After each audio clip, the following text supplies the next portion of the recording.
OFW muntik nang maiwan ng eroplano dahil sa OFW Pass.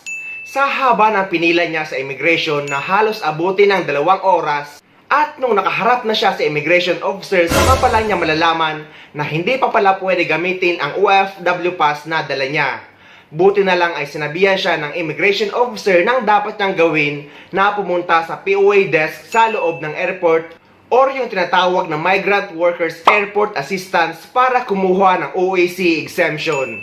Exempted naman sana siya sa OAC, pero dahil nga sa pag-aakala na hindi na valid ang OAC na gamitin ngayong buwan ng September, base na din sa unang inilabas na advisory ng DMW at mga sinasabi sa balita, kaya hindi na siya kumuha ng kanyang OAC exemption. Dahil okay naman yung OFW Pass niya, naka-green naman yung QR code at tama naman lahat ng mga information. Sa kabutihang palad ay nakaalis naman siya at nakabalik naman sa ibang bansa. Muntik lang siyang maiwan ng kanyang eroplano dahil hindi niya alam or hindi talaga siya updated na hindi pa pwede gamitin ang OFW Pass dahil nga under maintenance pa ito. OOC or OOC exemption pa rin ang kailangan ipakita sa immigration. Dahil guys, tinanong ko din mismo ang DMW at ang Bureau of Immigration tungkol dito.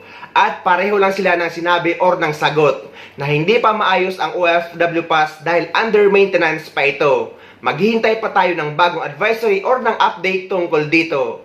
At pareho din ang sinabi ng bagong labas na advisory ng Migrant Workers Office dito sa Dubai na under maintenance pa rin ang OFW Pass or ang DMW mobile app, kaya pwede pa rin gamitin ang OAC or ang OAC exemption pabalik sa ibang bansa. Ilalagay ko guys ang advisory ng Migrant Workers Office dito sa Dubai sa description ng video na ito. At idudugtong ko na rin dito ang mga requirements pauwi sa Pilipinas at pabalik sa ibang bansa para hindi na kayo lumayo. So, eto ang mga requirements pauwi sa Pilipinas at pabalik sa ibang bansa ngayong buwan ng Setyembre. So, unahin muna natin ang mga requirements pauwi sa Pilipinas. Number 1, ang inyong e-travel arrival card QR code. Number 2, ang inyong passport. Number 3, ang inyong ticket. At dahil nga inalis na ang public health emergency sa Pilipinas, ay hindi na required ang pagdadala ng PCR test o kaya naman ang vaccine certificate kahit anuman ang vaccination status nyo. Mapa-vaccinated man kayo or unvaccinated. May advisory tungkol dito ang DOTR at nakanote din ito sa health declaration ng e-travel. Sa mga OFW naman na galing sa visit visa na naging employment visa sa ibang bansa o kaya naman yung mga nag-change employer at yung may mga employment changes, required kayo na magpa-verify ng kontrata sa Polo Office kung saan bansa kayo nagtatrabaho para makakuha kayo ng updated OEC sa POA. At pupunta kayo guys mismo sa opisina ng POA para kumuha ng updated OEC gamit ang Polo verified contract nyo. Pero guys, yung mga OFW naman na dati nang may OEC at babalik under the same employer na walang any employment changes ay hindi na kayo required magdala ng Polo verified contract dahil pwede na kayo mag-acquire ng OEC exemption sa website ng PAPSBAM or sa PAPSBAM account nyo. Pero kung hindi naman kayo marunong mag-acquire ng OEC exemption online, ay pwede kayong magsadya sa pinakamalapit na POA office sa lugar nyo o kaya naman ay dumaan sa POA desk sa loob ng NAIA.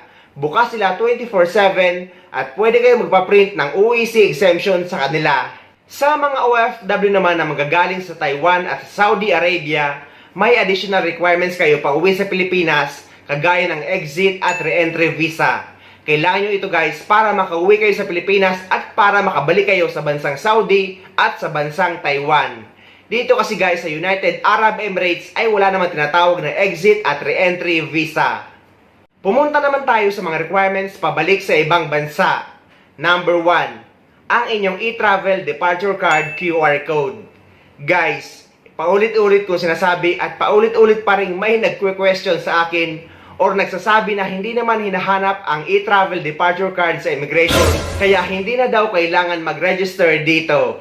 Guys, inuulit ko na galing mismo sa Bureau of Immigration na hindi na nila kailangan pa isa-isahin ang QR code nyo dahil nakikita na nila ito sa system kung may registration ka or nakaregister ka or hindi. Number 2, ang inyong OEC or ang OEC exemption.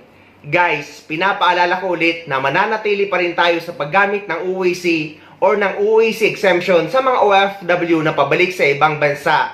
Hindi pa pwede gamitin ang OFW Pass dahil nga hindi pa ito fully operational at under maintenance pa rin ito. At kahit ipatupad na ang OFW Pass, hanggat hindi pa talaga ito maayos at hindi pa ito mandatory, mas safe pa rin kapag UEC ang dala nyo. Number 3, ang inyong working visa.